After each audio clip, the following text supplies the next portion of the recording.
Okay, time to begin, I think. Hello, everyone, and welcome to our final panel discussion of the conference. This panel is entitled Equality, Diversity and Inclusion in Language Testing and will be chaired by Danny Whitehead. Danny is the Deputy Director at the British Council, China. He has worked in international cultural relations for over 20 years in Asia and Africa, the last 6 years of which he has spent as the British Council's country director in Iran and Vietnam. Danny's academic research interests and publications are in the fields of language and development and socio-linguistics. He is fully versed in EDI and accessibility within English language learning and assessment, and has experience of chairing high-level meetings and forums in this area. As a reminder, this session is 75 minutes long, and we really would love questions from you, so please post them into the chat box when you can. I will now hand over to Danny, who will help to introduce the other panelists. Over to you, Danny. Many thanks, Jonathan, and hello from Beijing. Good evening to friends joining from Asia. Good morning to friends in Europe, and hello to those of you joining us wherever you are in the world.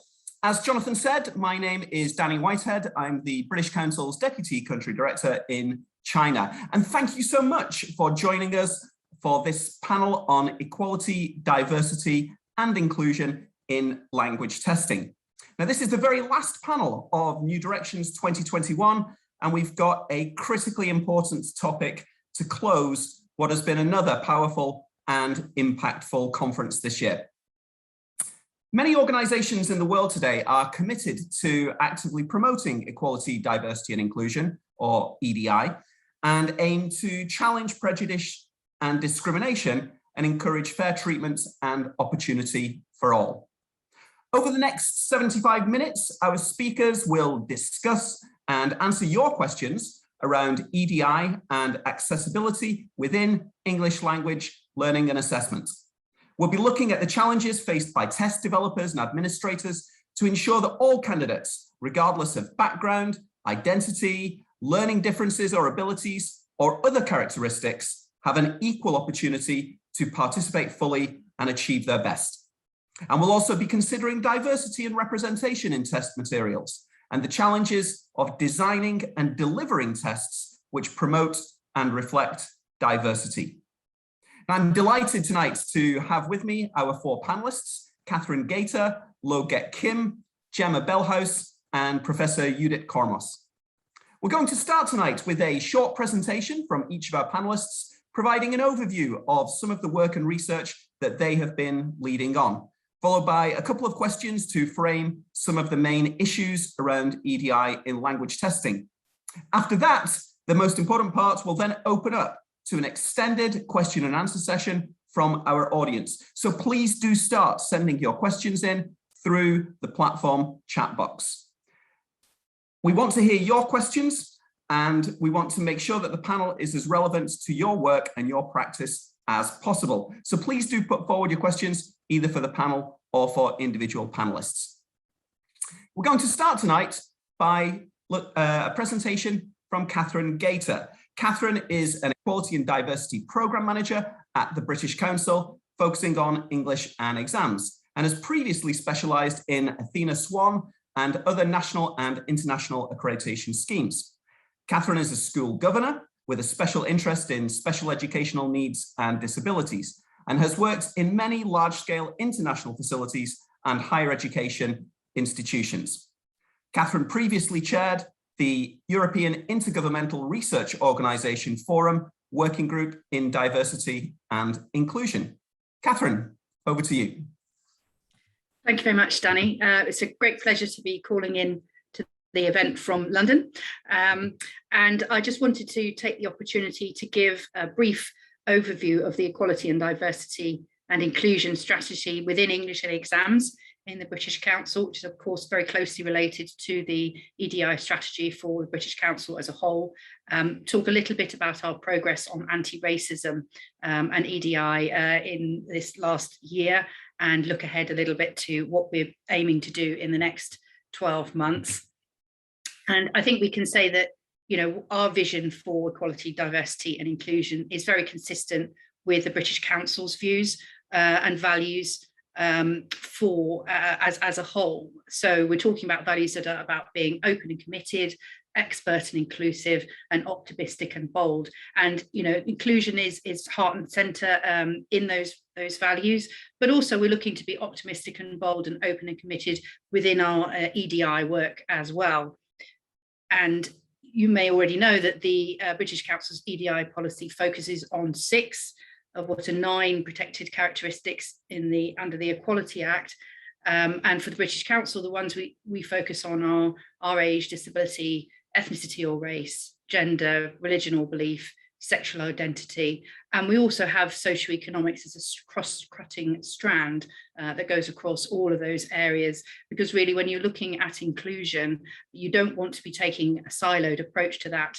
And the intersectionality of different protected characteristics is very much key to having an impact in terms of what you're doing. So within English and exams, we, along with the British Council as a whole, are very much about looking at the legal, moral and business case for equality, diversity and inclusion. So from a business case point of view, that's about mainstreaming our EDI principles and practices, making sure we meet the needs of our diverse workforce and our customer base around the world as well. Of course, investing in and being committed to EDI is very much the right thing to do from a moral point of view. And similarly, we need to recognise, you know, the legal aspects that the law plays in eradicating unjustified discrimination and achieving that positive change and inclusion that we want to see. And our key objectives are around creating an inclusive organisational culture, developing capability and leaders, and then making sure we measure that performance and the impact that we're having, and tracking, of course, our legal compliance as well. If you go onto the British Council website, you'll see a lot of information about our anti-racism action plan. And that is really striving to make sure our colleagues and everyone we engage with has the opportunity to achieve their potential, irrespective of race, ethnicity or background. And we have 5 key objectives within that as well, which is about improving our learning understanding, a more inclusive organisational culture, looking at our HR policies and practices as well, looking at the diversity of our nationality and race in our global leadership as well, and making sure that our programmes, products and services are deliberately anti-racist and inclusive in their development and delivery. So just to say very briefly, so in the last year, we have been running anti-racism training for, I think, 1,600 teachers and customer service managers worldwide. We have also done anti-racism training for our senior and global leadership team, both in the UK and in other countries as well. We've launched a quite comprehensive inclusion policy for special educational needs on our teaching side. We've participated in campaigns for Black History Month, International Day of Persons with Disabilities, and set up various groups within E&E that are looking specifically at anti-racism and EDI in more general. And what we're looking forward to in 2022 is to make sure that we're mainstreaming that anti-racism training across the board in our senior leadership teams and in our wider teams as well, and coupling that with unconscious bias training as well, because we have very large cohorts of teachers and examiners around the world that we need to bring on board. We want to send out statements on equality and diversity to our teaching centres that sit alongside our EDI related policies. And we will also be launching an anti-racism research project into barriers to progression for our ethnically diverse colleagues around the world, and also looking to improve our data as well, so that we can track our impact and make sure that we are meeting key performance indicators. And that's really a quick gallop around what we're doing in E&E at the moment in terms of EDI. So thank you for the opportunity to bring that forward. Thanks very much, Catherine. Our second panellist is Lo Get Kim.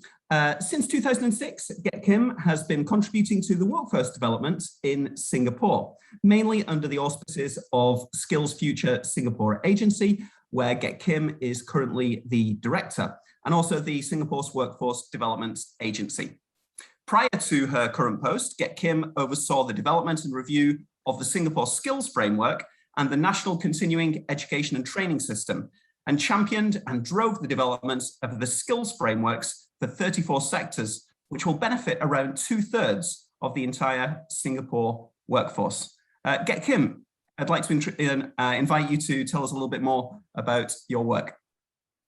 Thank you very much, Danny. Very happy to be here with all of you, and I'm very honored to be on this panel together with very esteemed panelists. As Danny had introduced me, my name is Get Kim. I'm from the Republic of Singapore. I have the privilege of contributing to the workforce development in Singapore since 2006, and currently I am with the Skills Future Singapore agency. I would like to take this opportunity to share with you more about our work. Over at Skills Future Singapore agency, we drive and coordinate the implementations of the National Skills Future movement. We promote a culture of lifelong learning through the pursuit of skills mastery, and we build and strengthen the ecosystem of quality education and training in Singapore. As a working principle, we adopt a tripartite approach, partnering public institutions, private entities, and unions. We also work very closely with individuals, enterprises, trade associations, educational institutions, and training partners to ensure that our students and working adults have access to high quality, industry-relevant training throughout their lives. In so doing, we bring together synergies in what we call continuing education and training. To many of you out there, you call it the VET. And also the pre-employment training so that the skills acquisition matches the skills requirements. And to continue the increasing demands of the different sectors and the enterprises of the economy. As the Skills Authority, Skills Future Singapore agencies is developing skills foresights and analytics capabilities, leveraging what we call labor market insights and mining big data to understand the local, the regional, as well as the global businesses, the impact on the jobs and the skills. So these jobs and skills insights have been made available to enterprises, to individuals, and to the training providers as signposts to help them to make more informed decisions on learning, career, and curricular development. So to augment the efforts, we seek out best-in-class providers and partners that have the common interest to work together with us for skills development. So our current partnership with British Council is geared towards uplifting the workplace literacy and numeracy proficiency of our Singapore workforce to support the enterprises and the industry transformation. For the interest and topic of this panel discussion, specifically on language, I would like to zoom into the efforts that are put in place to uplift the workplace literacy and numeracy proficiency of our workforce. Since the onset, Skills Future Singapore agency has placed importance on workplace literacy and numeracy skills as part of our strategy for workforce skills development. Literacy and numeracy skills are important for us to assess employment and wider training opportunities and to engage in further skills acquisition. So the importance of literacy and numeracy skills is well established. So they are core skills that provide the base for one to learn for life and advance with skills. And workplace literacy and numeracy skills are cornerstones that underpin our workforce participation and productivity and help to contribute to the broader economy.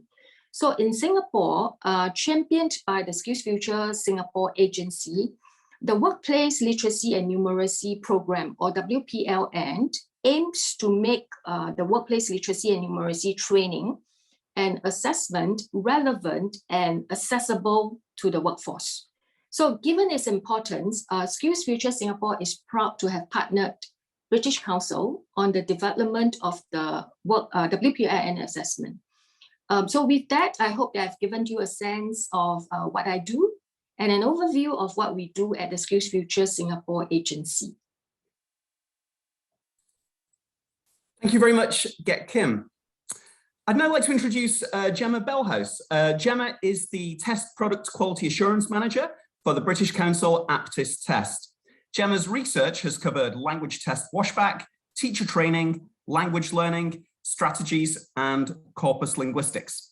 Gemma has managed new EDI processes and policies for global assessment tests and the queries for special accommodations. And Gemma has also conducted a sociocultural bias and discrimination review for the Aptis item bank with an EDI lens.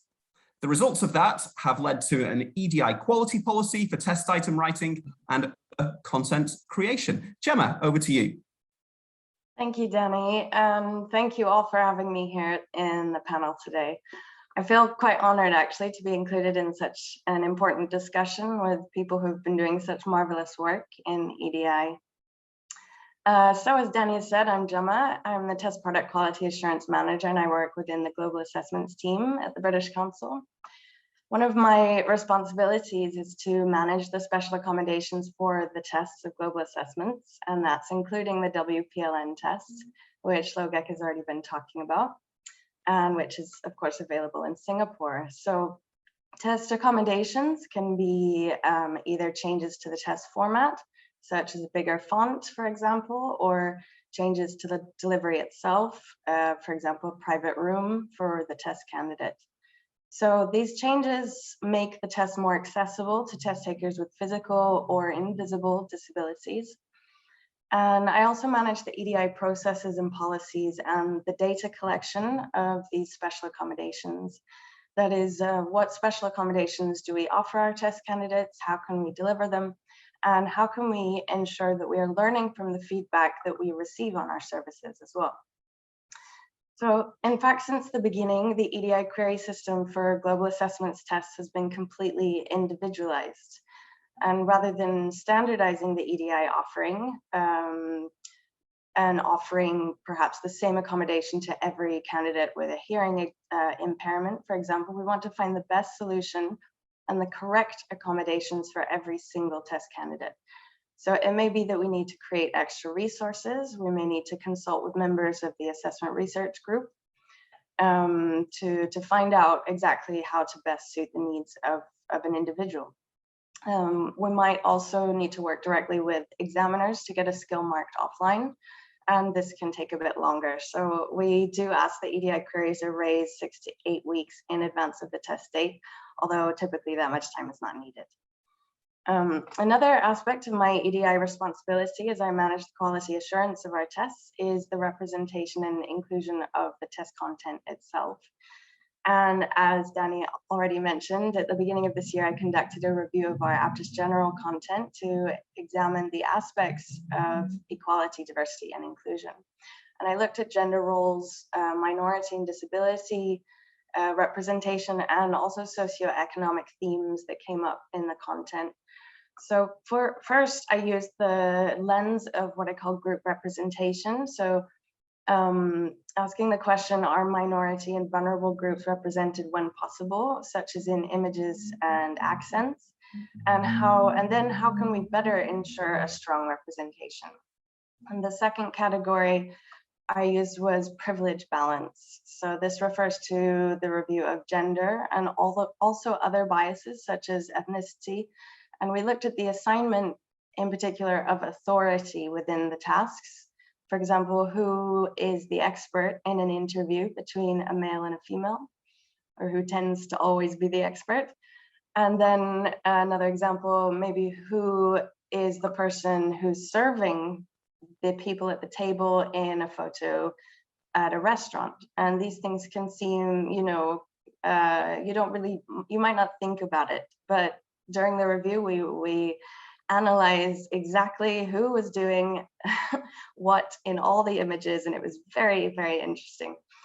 So the third category I used was sociocultural range, and we considered the context and environment related to privilege and Western stereotypes, and the types of assumptions of class and socioeconomic status, such as maybe who has access to certain types of holidays, and also types of technology, these types of topics.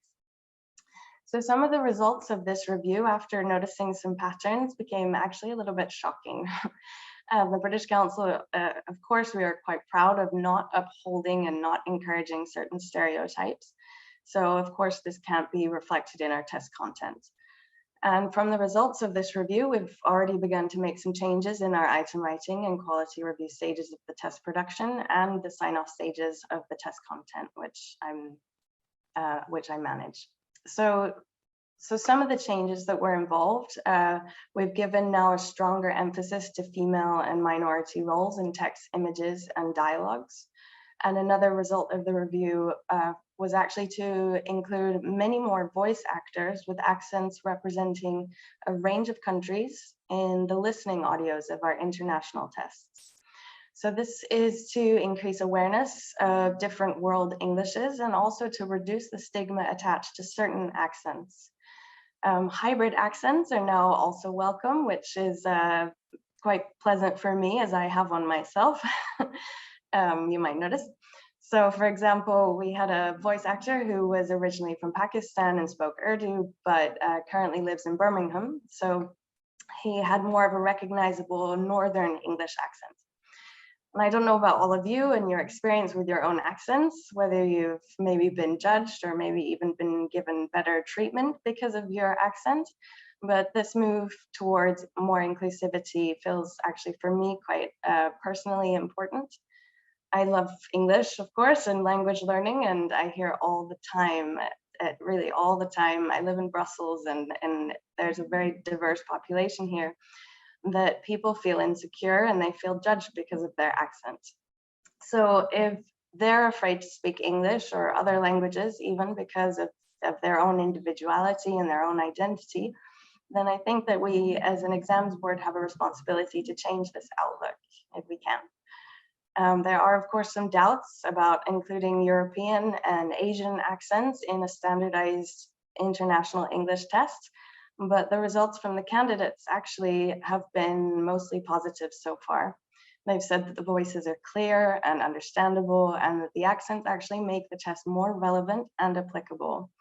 And they, like us, believe that an English test should mirror the real life of a language learner and not just perpetuate a certain English native speaker ideal. So that's a bit more of a detailed overview of some of my work. And again, thank you for having me here today. I look forward to the discussion. Thank you very much, Gemma. Our final panelist today, joining us for the second time this evening at New Directions, is Professor Judith Kormos. Judith is one of the plenary speakers earlier today at New Directions and is a professor in second language acquisition at Lancaster University, and in the autumn a visiting professor at the University of Vienna. Judith was a key partner in the award-winning DysTEFL project sponsored by the European Commission and is a lead educator in the Dyslexia and Foreign Language Teaching massive open online learning course offered by FutureLearn.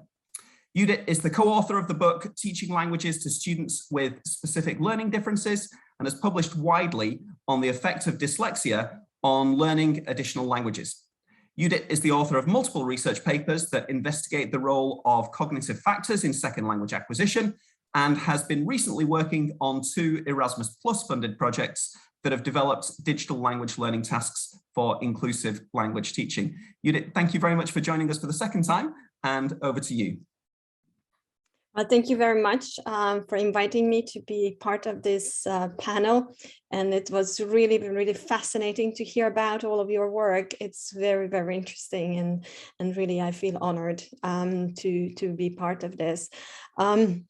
So I come from a research background into this panel, and my research interest was initially concerned with how cognitive factors influence second language learning and how students with different cognitive profiles produce different learning outcomes. And that led me to the work on specific learning difficulties, which the underlying cause of which are cognitive differences. And I realized there's very little research on how students with specific learning difficulties acquire additional languages. And as we were looking at the processes of language acquisition for this group of students, we also found that one of the barriers for their language learning in a lot of contexts was that the assessments were just too difficult for them. There were obstacles in the assessment that perhaps were not relevant to the construct, and that could be removed to give these students a better chance to perform better in language exams. My research has also looked at how we can influence teachers' attitude to specific learning difficulties, particularly through a massive open online learning course. So I have done work on teacher education as well. In my plenary, you heard that I have examined the impact of how read aloud, multimodal reading can perhaps assist students with dyslexia to demonstrate that they do comprehend the text. I also researched the role of time extension for the aptness test. And now with colleagues from the University of Innsbruck, we are investigating the use of self-paced listening and how allowing students control over the listening task can perhaps also again assist students with different first language literacy and cognitive profiles. I have also worked with Cambridge Assessment and reviewed their current accessibility policies for students with specific learning difficulties. So my research and kind of my interest is how we can examine construct irrelevant variants that present barriers to specific groups of learners. And my interest is obviously with specific learning difficulties, cognitive and first language literacy factors. But some of these are actually overlap perhaps with other protected characteristics of individuals. So there can be a global EDI concern as well. And also the research methods that I have used examining how construct irrelevance, how these perhaps barriers that could be removed, I think could be applied for other protected characteristics, such as, for example, socioeconomic status, race, gender, etc. So I think in order to make assessment more inclusive, we really need to consider how we present input, what response format we have, and wonder what conditions we administer the test, and how we can remove some of the barriers that are inherent in our tests and in different types of tests, from classroom tests to high stakes tests, and make sure that students perform well. And I'm also interested in the barriers in the system itself, in the language assessment system, from the very beginning stage of how accessible the information is on adjustments or accommodations for students with different individual characteristics. Is it too complicated? Can it be easily found? In what language is it provided, etc.? How complicated are the procedures to apply for these special adjustments? Are there costs involved? Does it disadvantage certain students from certain contexts?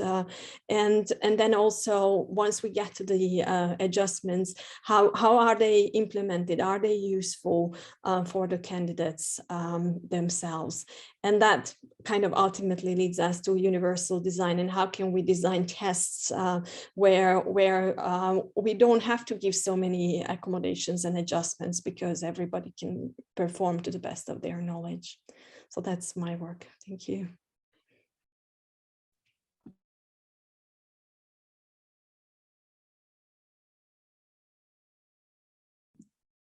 Danny, you're muted.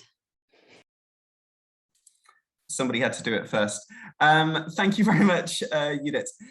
We're now going to move into the questions, and we're already starting to get some interesting questions through. So thank you. Please continue sending those. I'd like to start with a general question. A couple of our panelists have mentioned the moral or ethical imperative around equality. And I wondered, other than the moral and ethical imperative around equality, what other drivers are there for organizations to invest in EDI, to invest in equality, diversity, and inclusion? Perhaps, Kim, if I could pass that one over to you first. Thanks, Danny. That's a very important question. From the social and economic standpoint, our impetus is really to ensure that no individual or company is being left behind. So therefore, providing the access to high quality and industry relevant training is very critical in our home. Essentially, this helps to improve the workforce participation and productivity and contributes to the broader economy at large. So I thought that to answer your question, Danny, a good way is for us to take a peek at the assistance rendered to enterprises and individuals in Singapore through what we call the Skills Future movement initiatives. So launched in 2014, Skills Future is actually a national movement led by Skills Future Singapore agency to provide Singaporeans with the opportunities to develop to their fullest potential throughout their life.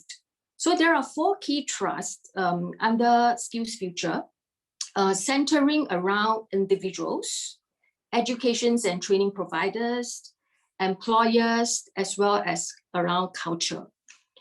In that we want to empowering individuals to make very well-informed choices in education, training, and careers. Number 2 is developing a very integrated, high-quality system of education and training that responds constantly to the evolving industry needs, and also to promote employer recognition and career development based on skills and mastery. And last but not least, to foster a culture that supports and celebrates lifelong learning. And last year, we introduced a second phase of this Skills Future under the next bound of Skills Future. We set out the plans for the next 5 years. So the key shifts included catalyzing enterprises' involvement to tighten the nexus between training and industry to drive skills development and recognition. And the shift also includes making the transition between the work and study more seamless, as well as signposting to guide our individuals, our Singaporeans, and our workforce working in Singapore in their skills journey. And last but not least, to support career transitions for mature workers in their 40s and 50s. So you might be interested to know that there are various assistance designed for individuals to level up the playing field. And one of the key Skills Future initiatives is the Skills Future Credit. So the Skills Future Credits aims to encourage individuals to take ownership of their own skills development and lifelong learning by providing a 500 Singapore dollars credit to all Singaporeans aged 25 and above for their use in training of their choice. So there was a one-off top-up for all Singaporeans last year in 2020 to further encourage Singaporeans to reskill and upskill and to continue learning at every stage of their lives. One effort that I want to share to promote inclusivity is through information disclosure. So Singaporeans would be able to select from a list of programs on My Skills Future, which is actually a one-stop online portal to support individuals to chart their own career and lifelong learning pathways. So this is through access to industry information, resources to identify suitable training programs to broaden and deepen the skills, and initiatives to support workers in the 40s and 50s include the Skills Future Mid-Career Support Package, where the government will scale up the repertoire of reskilling programs. And in addition, Singaporeans aged 40 to 60s have also received a further Skills Future credit top-up for use on selected reskilling programs to support their transitioning between careers. So what I've shared so far are some of the assistance that we have designed for individuals. Yeah. Thank you very much, Get Kim. What you're talking about there very much resonates with me, because I know when you talk about the the work that you're doing driving economic development and productivity. It resonates because I know that there is a lot of research that shows that diversity, or more diverse companies and organizations and leadership teams, are actually more successful in business. So there's the economic driver, or the business driver as well. Thank you. Catherine, if I could ask you the same question, other than the moral and an ethical imperative or driver, what does it mean for the British Council? Why does the British Council invest in EDI? Thanks, Danny. And, very much support what was said earlier. But I think it comes down to those three areas. It is about the moral and ethical case, but also, as I spoke about, the legal case. I mean, clearly there's a strong requirement to comply with the legal situation around the world. And, it does vary in the different areas that we operate in. For example, in some of the areas where we operate, there are targets around employment of disabled people, and there are fines attached to not meeting those targets. And it is a challenge for the British Council to have the data around knowing who exactly works for us. So sometimes, it's a challenge to meet those requirements. But I think also, coming back to the business case as well, that's a very strong reason as well, and that we do want to attract new talent, bring in fresh perspectives. We want our staff to be committed and motivated, and to feel fairly treated, respected and included. And really, if we're going to nurture that creativity, nurture innovation and flexibility, we need those values to be able to spot new opportunities, to be able to work with others and come into new markets around the world as well, and to take advantage of those new opportunities. And I think, the last couple of years has shown us that things can change very quickly, and you are much better able to do that if you have a diverse set of thinkers in your room, and you're bringing in different perspectives into your planning. So it's more important now than it ever was. But I think, it does keep coming back to that moral and ethical case as well. And that's, while those other cases are very strong and absolutely something that we're paying attention to, we shouldn't ever lose sight as well of that moral and ethical case, because it isn't about, well, you can only come in if you can provide the business value. We want to employ a wide variety of people, and bring a wide variety of people into the organisation, and reach out to a wide variety as well, because it is the right thing to do. Thank you very much, Catherine. Also picking up on some of the initial presentations, a couple of our panelists talked about ability and disability.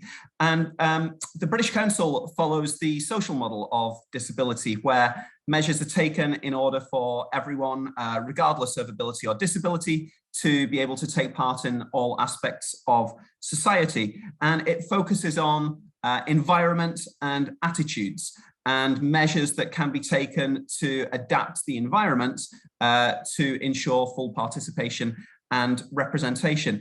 I wondered, Judith, how has the social model of disability informed your research and work? And from your experience, is the social model being accepted more across testing and assessment sector, or are there still challenges? Thank you very much. I mean, my work is entirely built on the social model of disabilities, because my research is concerned with how we can remove obstacles before actually the students meet them. And that's also an important part of the social model, that you don't wait until those barriers or somebody hits those barriers or obstacles and kind of react to that. You take a proactive attitude, and you examine your own teaching context, your own assessment context, how we can have already support mechanisms in place that assist students who have different characteristics. So that's why I have started researching how we can support students with specific learning difficulties, and I have developed instructional programs. I have shared these programs, a lot of them through absolutely free resources to teachers, so that there aren't even, again, additional barriers or EDI factors involved that teachers have to pay to access that information, and that's accessible through the massive open online learning course. I have a lot of recorded videos on my website, lots of European funded projects, again, which are always free to be used. We have a digital task bank for dyslexic students to help them, which also takes an inclusive approach. So in general, almost everything how we teach students who have, let's say, dyslexia is beneficial for everybody. It does not just support students with dyslexia. So that's kind of my research, and also making sure, for example, from the point of view of assessment, that actually students get to the level of proficiency when they can take those proficiency tests, right? That they get to the level of IELTS and they are not left behind and kind of drop out of language learning. So that's how I have adapted the model. From my perspective, I think a lot of international test organizations are embracing the social model, and I think the British Council is really a pioneer in this respect, with your very explicit focus on these considerations and the embracing the social model.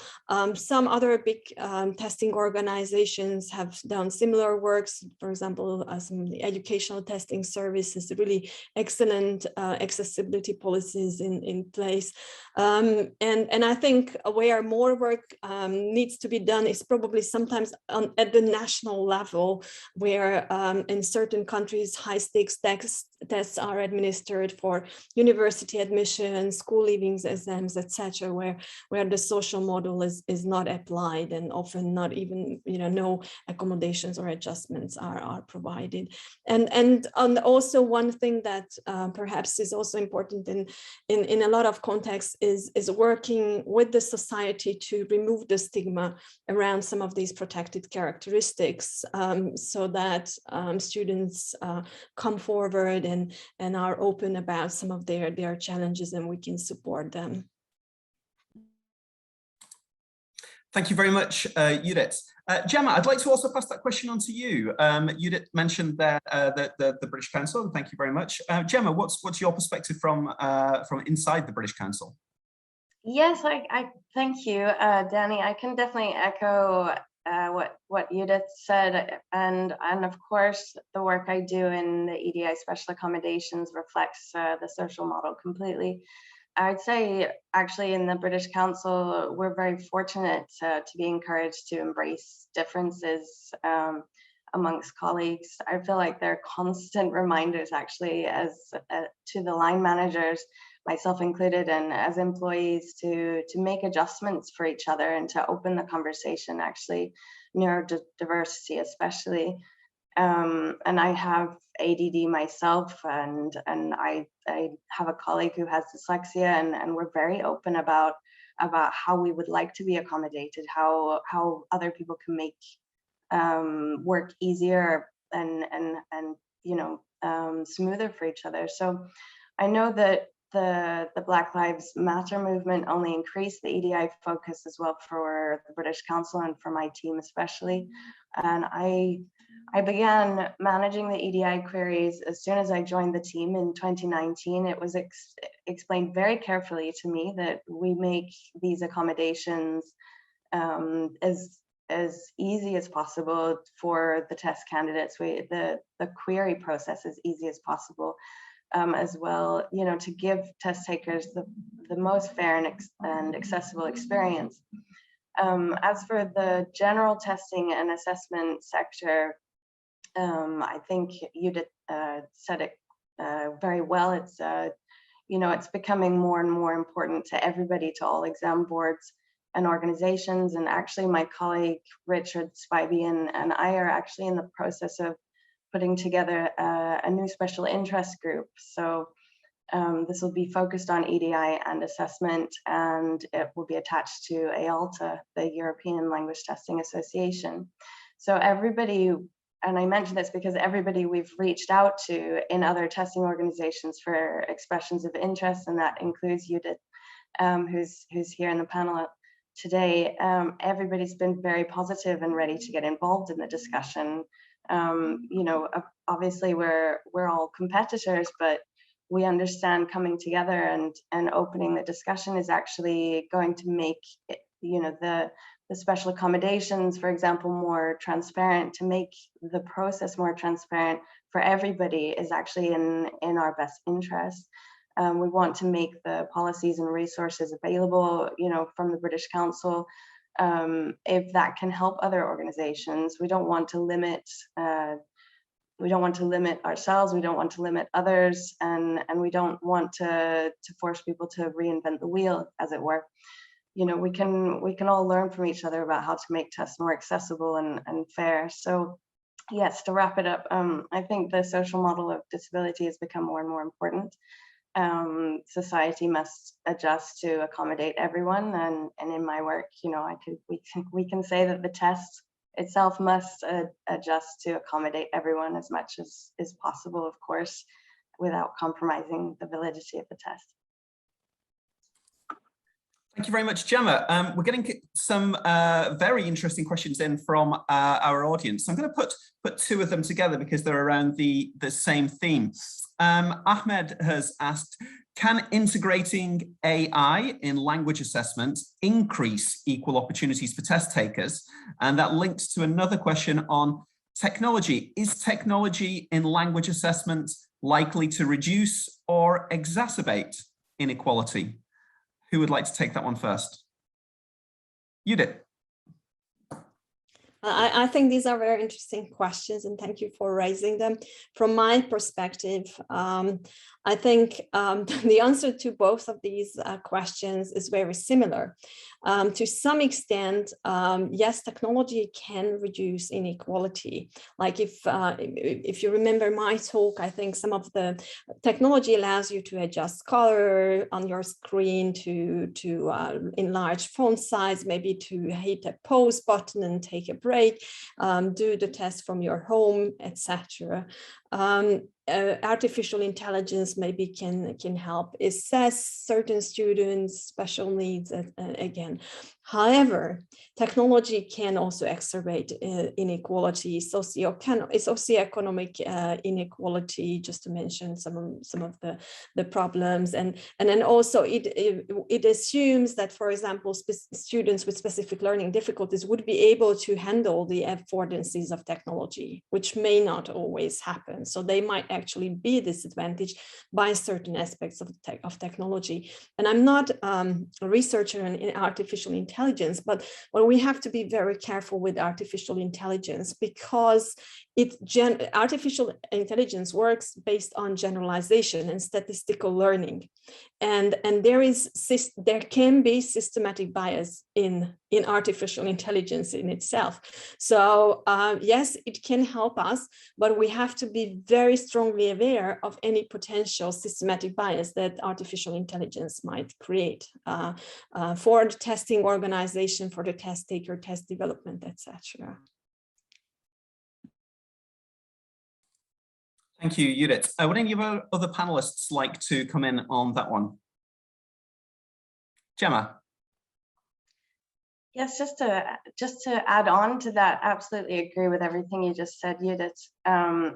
With trying to bring the invigilation with Aptis to be remote, actually, we did come into some issues with the technology, with AI for some candidates.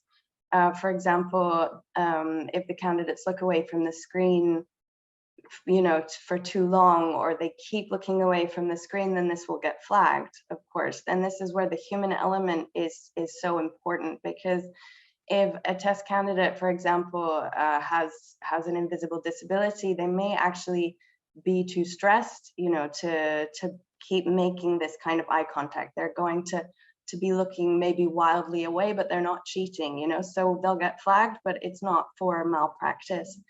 Another issue that we discussed was headscarves.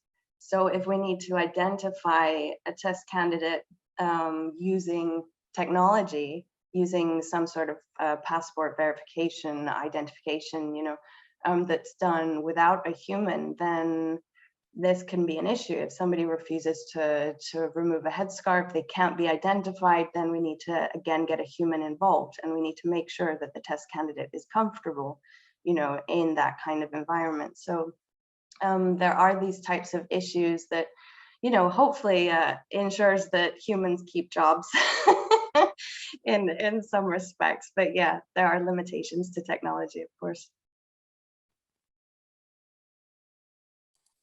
Thank you very much. Would any of our other panelists like to come in, or should we move on to the next question? Okay, let's move on. We have a very interesting question here on, well, let me read the question out for you. A colleague who was sight impaired once described the amount of effort she needed to get through professional certification tests. She proposed an interesting idea. Candidates requiring accommodations should have their test scores positively weighted to reflect the amount of extra effort they put in, even with the accommodations. The effort probably being a good indicator of someone likely to be a great employee, capable of resilience and handling difficult situations. What do you think? Do the panel support or not positively weighting test scores for candidates who have accommodations? Who would like to take that? Gemma, again. Yeah, I'm happy to jump in on this one. It's a really interesting question, and I think we can go back to the social model here. Do we want to change the test, or do we want to change society? Maybe we need to consider somebody with an impairment already as a very strong member of society, you know, and resilient, and we don't need to change the test to make that obvious to a future employer. I think, you know, it could be very easy to just add on an extra stamp, you know, of some kind, but to change the scoring itself, I would hesitate.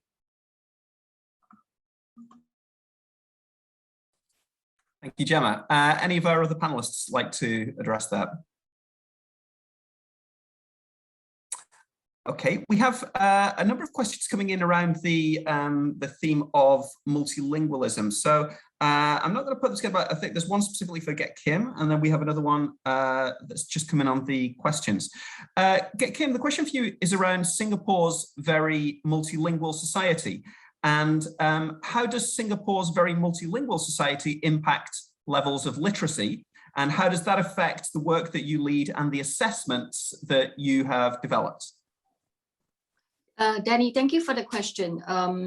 Just to share a little bit more about Singapore, although Singapore is multiracial with different dialects being spoken and used, the working language is primarily English. And to some extent, many of our population in the pioneer generations are proficient in their mother tongues. So for our population that needs help in workplace literacy and numeracy skills, specifically in English, for example, I have earlier mentioned about the WPLN or the Workplace Literacy and Numeracy Program. So the program actually provides an avenue for the workforce targeting at the low-waged and the low-skilled workers and those with lower secondary education and below to attain credentials for their proficiencies in modalities such as reading, listening, speaking, writing, and numeracy for the purpose of employment and for training and enrollment. Notwithstanding, the WPLN program is also relevant and useful to individuals who wish to achieve a higher mastery of English language by attending the advanced level of the WPLN program. So over the years, actually the demand for our WPLN program was ascertained by a wider group of users. So increasingly, we see that this include agencies, economic agencies. We see that the users are from professional bodies and even employers themselves using WPLN credentials to professionalize their sectors and for career development of their workers. And special ed schools, special education schools are also sending their students and graduates for these programs to improve their chances for employment and wider training opportunities.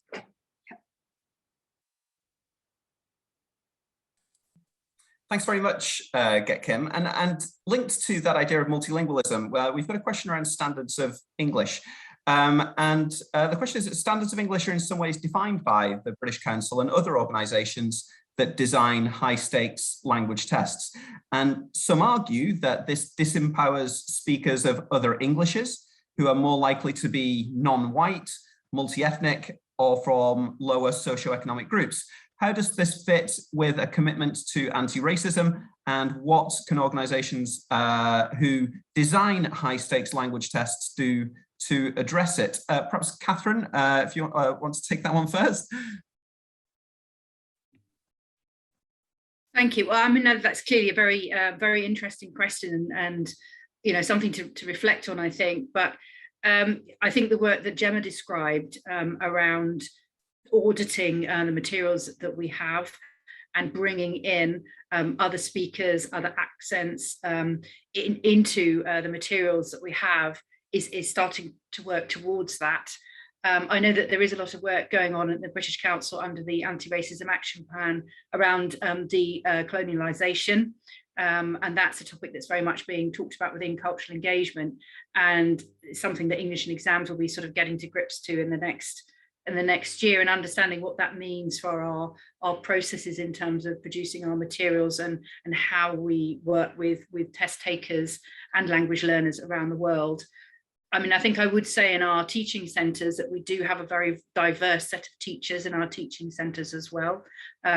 We do have lots of teachers, or fantastic teachers, who are local to the area that they're working in, and also are, maybe don't have English as their first language.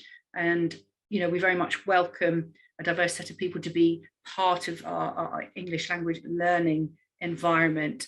But I think the question is a very interesting one, and certainly one we need to reflect on.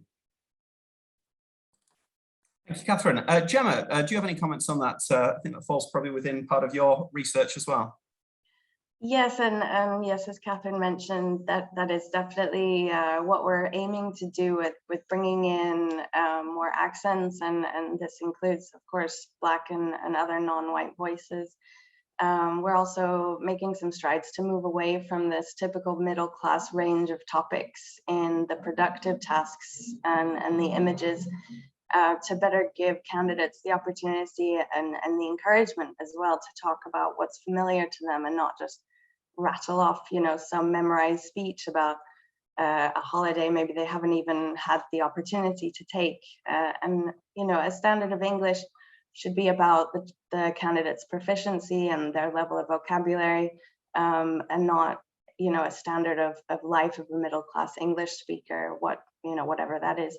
And we hope, that this will also impact the classroom learning as well, because this is what standardized tests tend to do.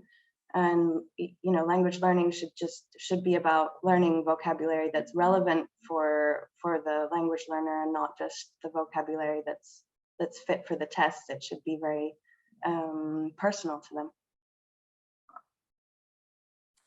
Thanks very much, Gemma. I'm going to come back to the point on vocabulary in a minute, but before we do that, there's a question on types of assessment. Sorry, Danny, I think Judith wanted to say something. Oh, sorry, Judith. Sorry, thank you. Thanks, Gemma. Yes, so thank you. Just to complement Gemma's work, I think from a researcher's perspective, I think now most of the standards, like the Common European Framework, for example, that describes the highest level of proficiency in speech or in writing that you use for developing rating skills, that has moved away from the native speaker standard and using the native speaker as an ideal or as a term. And I think that's already a huge advance. And let me just also mention my colleagues, Luke Harding's work on comprehensibility. So we also move away from evaluating accentedness or pronunciation, but look at comprehensibility, because that can be a better predictor of how well somebody will be understood. And then it kind of overcomes all the issues with accents and etc. If you just look at, okay, in speech, is that comprehensible, and to what extent is it comprehensible? What is the effort involved on the part of the listener to understand that speaker? So that's just another aspect of assessment in this regard. Thank you very much, Judith. we've got a question that's come in from one of our audience, and it's on continuous assessment or summative assessment. The question is, would a move to continuous and or formative assessment and away from summative assessment be a good thing or a bad thing from an EDI perspective? Who would like to take that? Judith. Right. So I think from an EDI perspective and from assessment for learning perspective, continuous assessment and formative assessment is helpful because it gives students and teachers information on how students are progressing. It gives diagnostic information, what else needs to be taught. However, with each form of assessment can be, even if it's formative, even if it's continuous, we really have to pay attention to fairness and validity. So just because it's not summative at the end of the course or an exam, it can still be unfair and can have systematic biases inbuilt. So we have to be careful. Generally, for example, as students with specific learning difficulties, they benefit more from continuous assessment, but that has to be valid and fair as well. Thank you very much, Judith. Would any of our other panelists like to come in on that question? Okay, we've got quite a succinct question that's come in. Are there ever any special accommodation requests that can't be approved? Who would like to take that? Gemma. Yeah, it's an interesting question, and actually, yeah, it does sometimes happen that we can't approve an accommodation. In fact, we had some difficulty approving some of the accommodations for the remotely delivered tests during COVID. Usually there is a trained invigilator on site at the test center to support with certain accommodations. Say if a candidate has some physical difficulties and needs assistance with the computer or some hearing equipment, for example, to test that with the software. If the trained member of British Council staff can't be present, if the pandemic is stopping this, then we can't ensure that the software will work correctly and that the experience will be a positive one. So it had to be delayed. Generally, we do our utmost to approve all accommodations as long as the test validity isn't compromised and as long as we trust that the candidate will definitely be given a better experience because of the adjustments to the test format or the delivery. Thank you very much. Any of our other panelists like to come in on that? Okay, we'll move on to another question, which again is looking at quite a high level at the industry. And the question is the profession of language testing itself broad enough in terms of diversity and representation?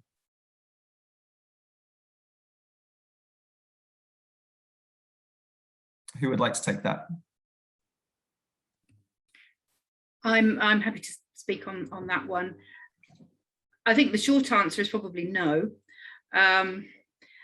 but I think it's clearly an area we need to work on, and I think we're very conscious of that at the British Council, because we look at the the range of people we have in the organisation. We have some data to be able to track that, but our data is by no means complete.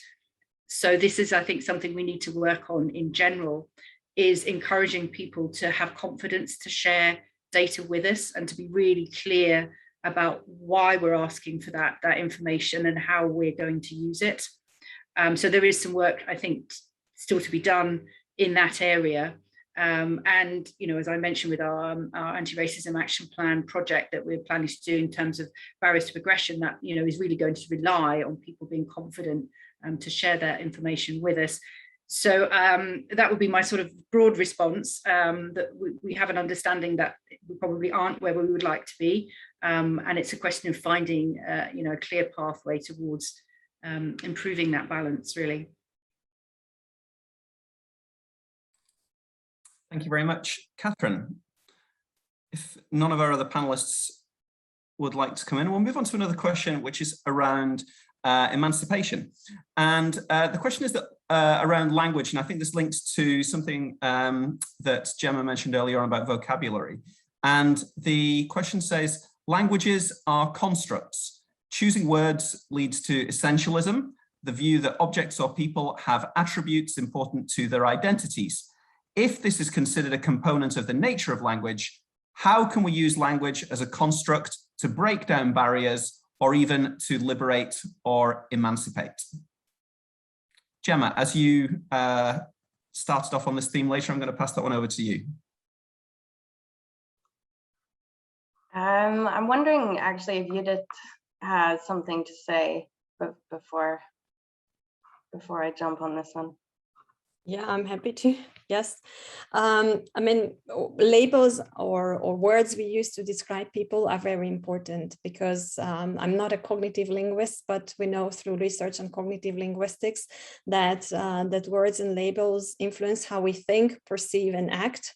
And it relates to EDI as well. We have to be very careful with what language you use to describe different people, and there is, proliferation of terminology, and this is really a difficult area, and I think it's very challenging to establish a consensus what would be the best language to be used to describe groups of people, groups of disabilities.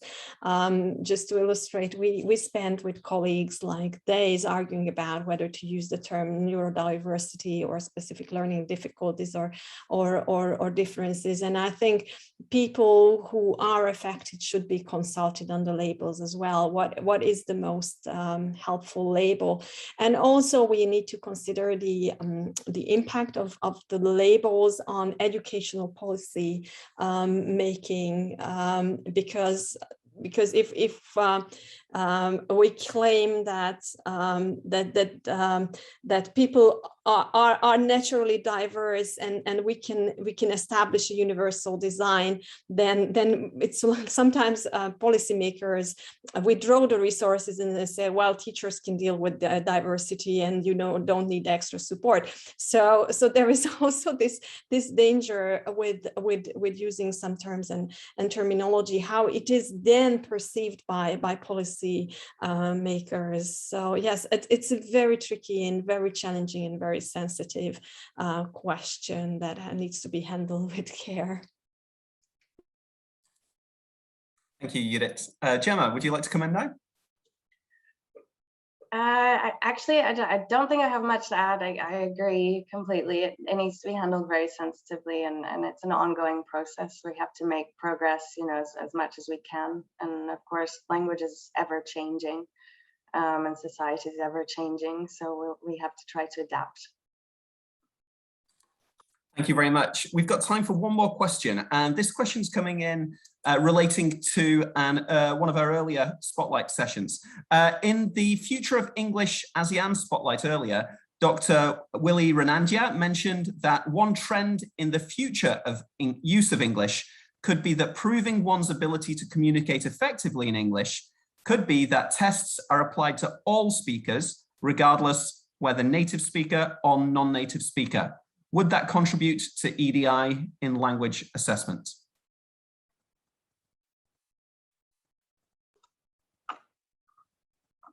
Gemma. I'd like to just say I think this is a fantastic idea. Everybody should be taking IELTS, not just people from different countries. To go to university, I think this is a great idea. But maybe that's just my personal opinion. And not just IELTS, obviously, but a test, a university entrance test. I had to take APTIS before I was able to qualify as an APTIS examiner, actually, because I was an examiner years ago, and I was a bit nervous, actually. What if what if my English isn't good enough? And I also did take IELTS and TOEFL just for fun, really, just for my own research. And again, I was nervous, very nervous. If I consider myself to be an English specialist, but I don't achieve the highest mark, what will this say about me? Or maybe I can just blame the test, obviously. But But I think this is a fantastic way to level the playing field. You know, why not make everybody, not just somebody from a specific background or a different background, take a test. Thank you very much. We're approaching the end of the session. What we do have time though, I'd like to finish the session, I'd like to invite all our panelists to just speak for 1 minute, no more than 1 minute. And I'd like to ask you, what's the one most important message that you would like the audience to take away from today's panel? And I'd like to start with Get-Kim. Thank you. It has been a very fruitful session for me to join everyone here. My message is slightly going to be different from the rest of the panelists. For me, in workforce development, so I hope for individuals to take ownership of your lifelong learning to advance with skills, and for employers out there that join us today to transform and to reskill your employees and advance together with your employees in good or bad times. Thank you so much. Thank you very much, Get-Kim. Catherine. Well, I think my response is actually related in some way. It would be really to say that for those aspiring allies out there who would like to support equality and diversity and inclusion and support colleagues with different lived experiences to themselves, I would say, be proactive about finding out information about how you can do that. I think colleagues I've spoken to have said, there is sometimes a bit of an expectation for them to do the work and for them to do the heavy lifting, to tell you, well, what it's like to be somebody with that lived experience in an organization. And I would say there's a lot that we can proactively do as allies for those with whom we don't share protected characteristics, to actually do a bit of that work yourselves. So I would absolutely encourage people to do that. There's lots of resources out there now.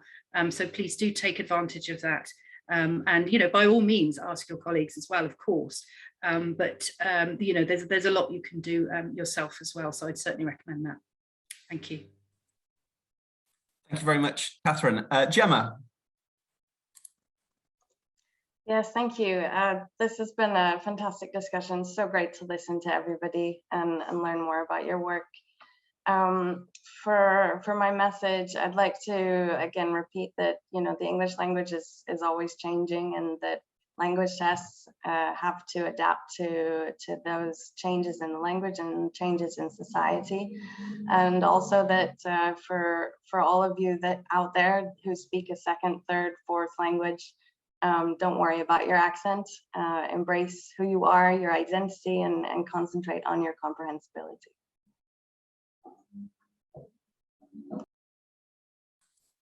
Thank you very much, Gemma. And finally, Judith.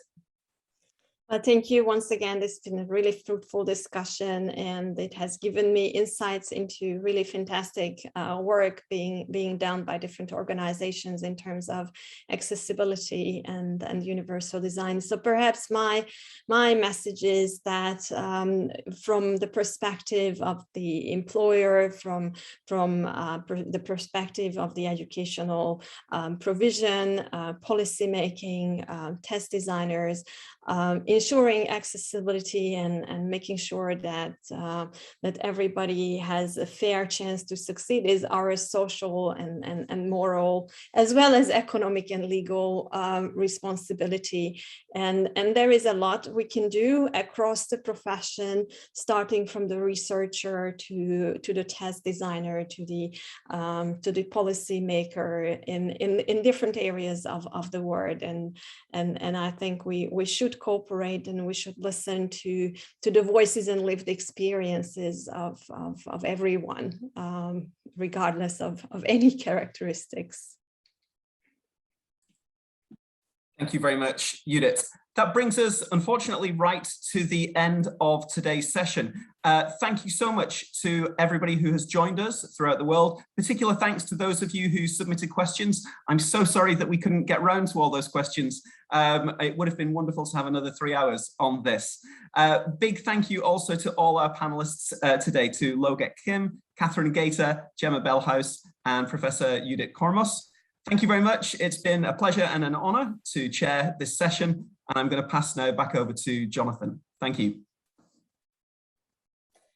Thank you so much to Danny and all our panelists. Very, very, very informative. So, well, with tears in my eyes, we have now reached the end of the 2021 New Directions East Asia Conference. I'd like to now hand over to Dr. Jamie Dunley, Manager and Senior Researcher for the Assessment Research Group for the British Council, to say a few closing remarks. Over to you, Jamie. Okay, thank you very much, Jonathan. And thank you very much, everybody. I'm just going to run through a few comments here, a few themes and a few impressions that I took away from this year's conference. I hopefully will finish fairly early because I know it's been a big 2 days for everybody, but there's a few important comments and a few thank yous that I think we need to make. The first thing is, I'll just touch on our theme, the fairer, greener, stronger. And, I think it's just come through so much throughout the entire conference that these themes are not just slogans, they're not just catchphrases, they're kind of embedded in the work and the thinking and the commitment of people, including in the panel we've just witnessed. I could sort of complement that title for this year's conference with something I'd say local, regional, international, something that has always been a key theme in New Directions, is this idea that we have a diverse range of local contexts. We span the region across East Asia, and we also connect and network internationally. And that communication and interaction goes in both directions, or in multiple directions. The international learn from the local we transmit across the region, and of course the international context can be conveyed also and communicate to our local understanding as well. Now, last year, we had our first fully online New Directions conference, and it was in the middle of the pandemic. And last year, we were pivoting like everybody very quickly in response to the pandemic, moving quickly online. And it was the first fully online conference I had attended where the entire format was replicated along the lines of a face-to-face conference where we had a full 2-day morning to evening format. This year, we're not responding to the pandemic as such. I think we are now fully at home in this format. We feel comfortable. We've learned so much. We've come so far. And I think that's a trend that I've seen throughout the conference themes, the discussions, the research that's been presented. We're no longer discussing the immediate, the knee-jerk, the response to the pandemic. This conference, I think it was very strong, it was bold, and it was constantly looking forward. The lessons we've learned from the pandemic are still with us. There's no doubt about that. And we are still responding. But those lessons have been taken. We've taken them as positive ways forward to enhance learning, enhance teaching, enhance communication. And many of those things, we looked at the panel discussion on the climate there. And many of those efficiencies that were created through the pandemic response, as Steve Adams mentioned there, we are now embedding those in our goals going forward to have a positive impact on climate change in our work and assessment. So there's a really strong, bold, and I think a positive message that comes through. We are looking forward, and we are all moving forward in different ways. Technology has run throughout the conference, and I think the AI panel discussion on day one was especially interesting. We had global leaders in the development and use of AI taking part in that panel discussion and giving us their thoughts. People who are involved in education and beyond with the use of AI. But the panel gave us a really serious reality check, I think. They told us to look around and see that AI, it's not a discussion of what if or when, and it's often approached with a certain amount of trepidation about what issues it will bring. It's already here. It's around us every day. It's in our smartphones, and it's even facilitating our discussion online in the way we're interacting now. So AI is already with us, and they took a very positive view of the positive contribution that AI can make to our learning, to our education, to our society, while at the same time being quite realistic and saying, look, we of course have to take responsibility for how we use that technology. We are not slaves to the algorithm. We don't have to be if we take control of that. And that I thought was a very refreshing and interesting outlook. But of course, the cautions were there with it as well. But it was still that very much looking forward. Let's move. Let's take what we've learned and let's actually make a positive contribution. And I think that resonated once again with one of the keynote speeches from Professor Barry O'Sullivan on day one. He was talking to us about taking AI out of the black box, out of the issues that we don't understand and we feel at threat quite often in the discussion around the use of AI, and taking our own blindfolds off so that we take responsibility. And what I thought here was about moving forward is once again that we're actually presented with some really concrete steps of how we can actually bring the use of AI in our field into our theories, into our validation frameworks, into our models, into our practices, and actually gave us something we can do in a positive sense to move forward. And I think that was a really interesting contribution that we will be watching to see if there's further take up of the ideas that were in that talk.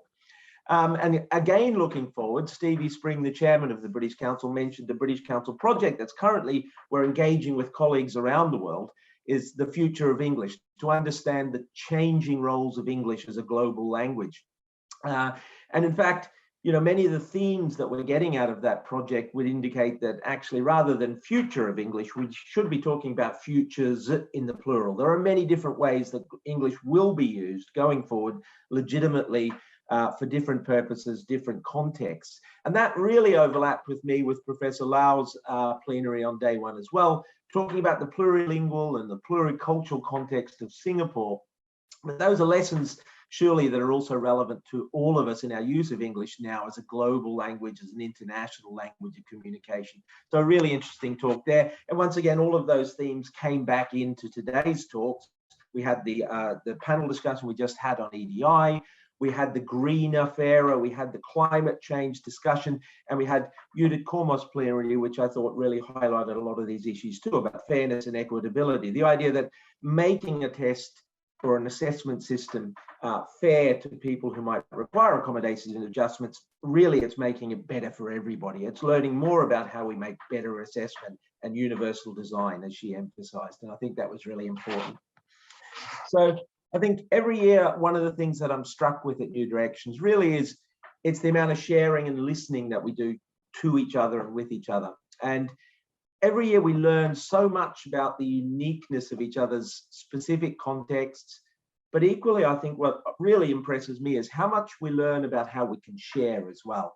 And the panel on English medium education yesterday was a really good example of that. I mean, many of the issues we face in improving the learning, teaching and assessment, particularly in relation to English medium education, they are unique to those contexts, and we need to be very sensitive to those differences. At the same time, how we set policies, how we implement policies, how we implement change in education, there is a lot that we can learn from each other as well. And sharing those insights in that panel yesterday, I felt was really instructive. And really interestingly, many of the panelists had shared and began their research in the context of Japan and taken those insights to a wider field. So we can see that the local and the international really interact, and we have so much to share in our potential solutions. So I think coming to the end, I'd like to just say thank you to all of the organizers, the chair of the organizing committee, Cheryl Cook, and all of her team, her fantastic team, who put so much into building this conference, and in particular, Neil Stead and Jonathan Dixon, who've been there with all of the speakers over the last 2 days, facilitating our participation. All of the session moderators, of course, all of the keynote speakers, all of the speakers throughout the conference, the workshop facilitators. So thank you to everyone who's put in so much effort over the last 3 days. But of course, I think really the most important and the most impressive part of the conference is always it's you, it's the participants. So thank you for your enthusiasm, your participation, your comments and questions. I think the questions have been fantastic and have really animated the discussions around the panel discussions and in each of the sessions as well. So thank you everyone for participating. I hope that the conference has been as impactful, as useful and as memorable for you as it has been for me. New Directions 2021 has been all of those things, I think. And I hope for you too. And I hope that you enjoy the rest of your weekend, the rest of 2021, and we all enjoy a great 2022 and come back together to enjoy another great conference in 2022 as well. So thank you very much, everybody. Thank you, Jamie. And just to kind of reiterate what Jamie just said, then I just want to say a big thank you to everyone who has participated in this year's conference. This includes the speakers, the attendees, the hosts and moderators who did a great job, the CVent Tech team, thank you, and the conference organizing committee. Special thanks definitely needs to go to Cheryl Cook, our captain, for steering us in the right direction, and also to Neil Stead, who did probably 99% of all the hard work. Thanks, guys. If you would like to watch any sessions you missed or rewatch any sessions you loved, you can view recorded presentations in the on-demand section of the platform. And in around a month or so, we're going to upload all of the sessions from the conference onto our YouTube channel. Take care, and I hope to see you again next year for the 2022 New Directions. Goodbye. Have a great day, everybody. Bye-bye.